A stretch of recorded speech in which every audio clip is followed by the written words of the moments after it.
जय माँ गंधर्वपुरवासिनी माँ पीताम्बरा बगलामुखी का आशीर्वाद आप सभी भक्तों पर सदैव बना रहे। भक्तजनों, जितना धन आपके मस्तिष्क पर लिख दिया गया है उसे कोई राय जितना ना तो बढ़ा सकता है न ही घटा सकता है। इसीलिए ऐसे ज्योतिषियों के नाम पर मूर्ख बनाने वाले लोगों के झांसे में ना आए। आज कल सोशल मीडिया पर चारों तरफ धन वर्षा के उपायों की भरमार देखने को मिल रही है। कोई कह रहा है धन वर्षा के लिए कुबेर पोटली ले लो, कोई कह रहा है दिवाली की रात अमुक टोटका कर लो। अगर ऐसे ही धन वर्षा हो जाती तो सबसे पहले ऐसे उपाय बताने वाले व्यक्ति स्वयं के घर पर धन वर्षा करते। ध्यान रखें, जो चीज़ गुप्त होती है वो गुप्त ही होती है, उसको कभी सार्वजनिक नहीं किया जाता है। जितना धन आपके मस्तिष्क पर लिख दिया है उसे कोई राय न तो बढ़ा सकता है न ही उसको घटा सकता है। ऐसे झांसा देने वाले लोगों से दूर रहे।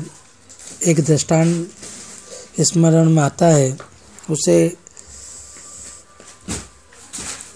कम शब्दों में आपको बताना चाहता हूँ कि एक बार सुदामा जी की दरिद्रता को देखकर रुक्मणी जी ने भगवान से कहा कि क्या आपको अपने मित्र पर दया नहीं आती। तो भगवान श्री कृष्ण ने कहा कि मैंने सृष्टि के नियम सभी के लिए बनाए और वो सभी के लिए समान रूप से कार्य करते हैं। मैं विधि के विधान में हस्तक्षेप नहीं कर सकता हूँ, लेकिन आप तो साक्षात लक्ष्मी हैं। आप सुदामा जी को भरपेट भोजन करवा दीजिए। माता लक्ष्मी सुदामा जी के पास में जाती है जहाँ वो भिक्षा लेने के जाते हैं। तो माता रुक्मणी जी ने एक महिला के हृदय में प्रेरणा करके सुदामा जी को खीर पूड़ी और मिष्ठान भेंट करवा दिए। सुदामा जी प्रसन्न होकर अपने घर की ओर चल दिए। उनके पैर में ठोकर लगी और सारा प्रसाद भूमि पर गिर गया। तभी एक कुत्ता वहां आया और सारा प्रसाद ग्रहण कर लिया। स्वयं माता लक्ष्मी और नारायण के चाहते हुए भी समय से पहले सुदामा जी की दरिद्रता दूर नहीं हो सकी। यहाँ इस कलिकाल में कुछ धूर्त लोग आपको धन वर्षा के उपाय बता रहे हैं और लोग भी उनकी जय जयकार करके उन्हें बढ़ावा दे रहे हैं, क्योंकि लोग भी लालची है। उन्हें एक ऐसे ही गुरु की तलाश रहती है जो उनके मन की वासनाओं की पूर्ति का मार्ग बताए। जब शिष्य ही नकली है तो नकली गुरु मिलने में कोई कठिनाई नहीं होगी।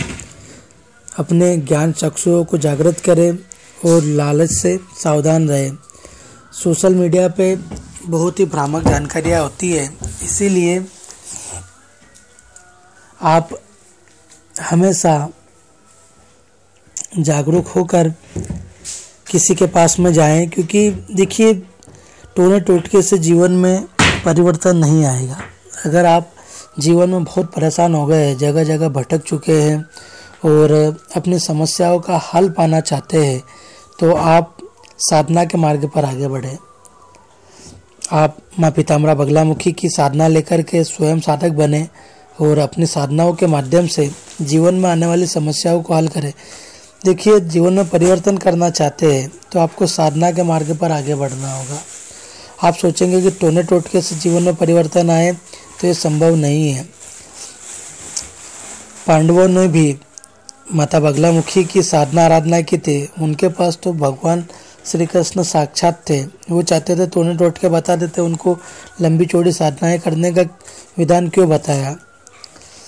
भगवान श्री राम हो, कृष्ण हो, गौतम बुद्ध हो या कोई भी देवी देवता हो, सभी ने भक्ति मार्ग पर चलकर, साधना के मार्ग पर चलकर ही जीवन में अपने कर्तव्यों का निर्वहन किया है और कर्म की पूंजी को आगे बढ़ाया है। इसीलिए मूर्ख न बने। माँ पीताम्बरा बगलामुखी की दीक्षा लेकर के स्वयं साधना पथ पर आगे बढ़े। जय माँ बगलामुखी, जय श्री महाकाल।